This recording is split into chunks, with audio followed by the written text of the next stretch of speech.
What's up, guys? It's consistency here. Today I'm going to talk about Real Madrid's game today, and I'm going to talk about their transfer ban. So first of all, they won today by 2 goals. So James Rodriguez scored and Benzema scored. So yeah, I think the game was good. Real Madrid played pretty well to shut down Espanyol's attacks. Espanyol didn't have much chances to score, so yeah, I think Madrid did good for that part.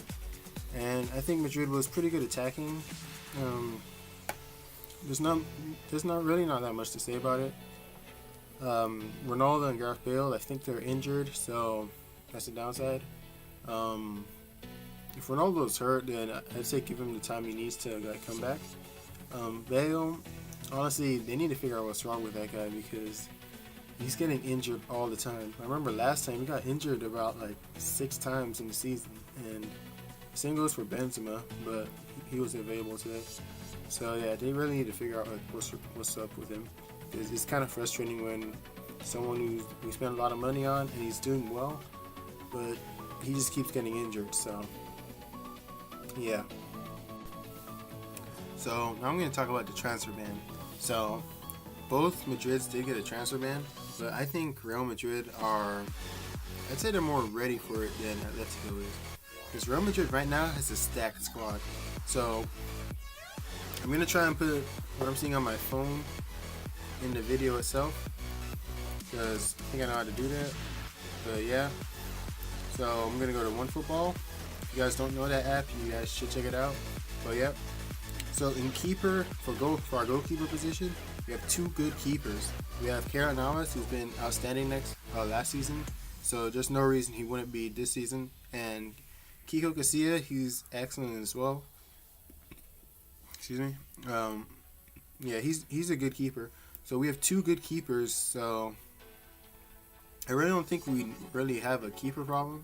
So we're pretty good right there. Moving on, for defenders, we have at least 2 defenders for each position. So Madrid usually plays 4 in the back. They've never done anything other than that.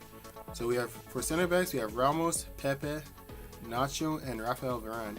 And all of those are good center backs. The weakest one is probably Nacho, but either way, he's improved like last season. So I think last season he was pretty solid. He's improved a lot over the years, so I see no problem with him. For fullbacks, we have for left backs, we have Marcelo, and Fabio Coentrao, and Nacho he's played that a few times, so he can count as one. And for right backs, we have Danilo and Carvajal, and both of them are pretty good. I'll give Danilo the benefit of the doubt because Benitez, no one really played pretty good under him, only Navas the keeper.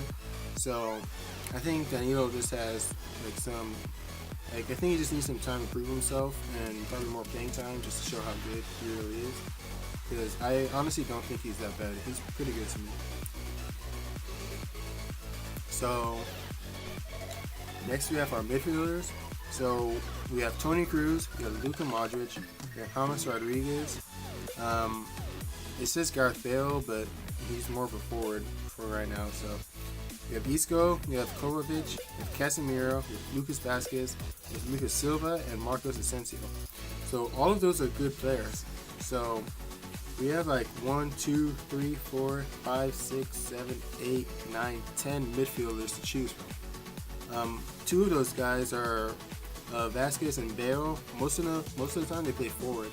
So basically we have 8.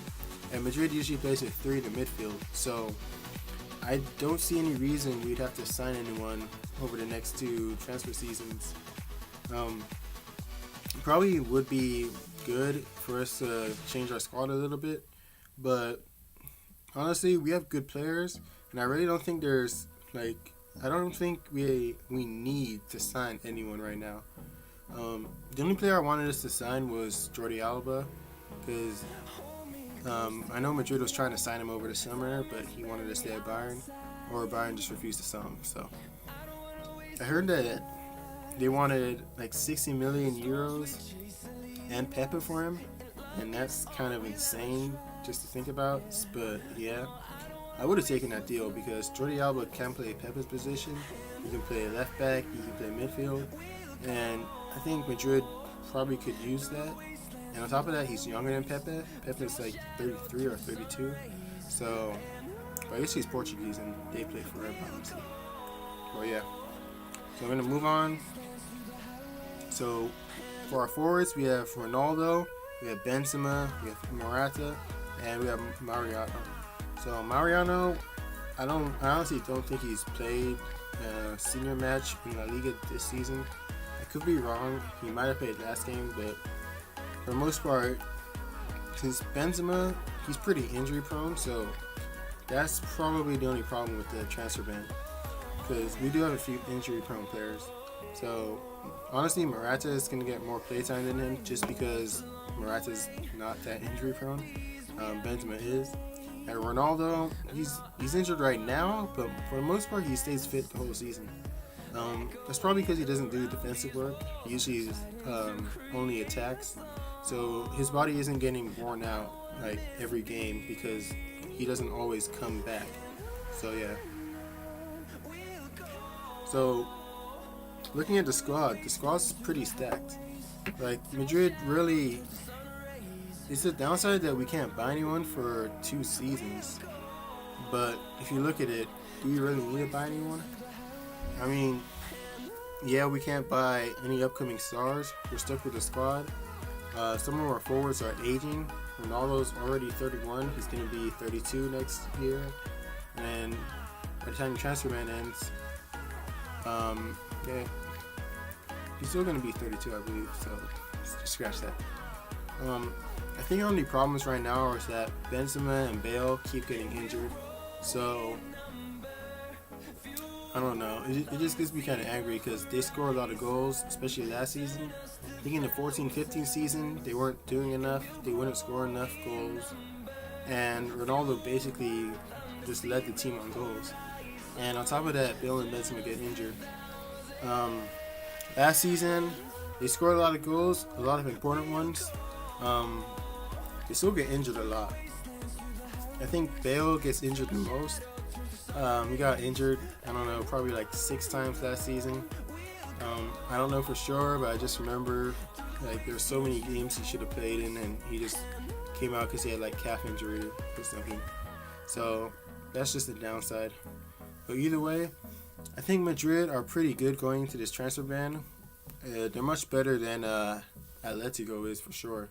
Because Atletico, their squad's good. Don't get me wrong, but I think they really need to add some new players. Like they're going to have to, at least after this season, because usually they sell one of their main players, like in the World Cup during the World Cup they sold Costa to Chelsea, and after that they got Griezmann.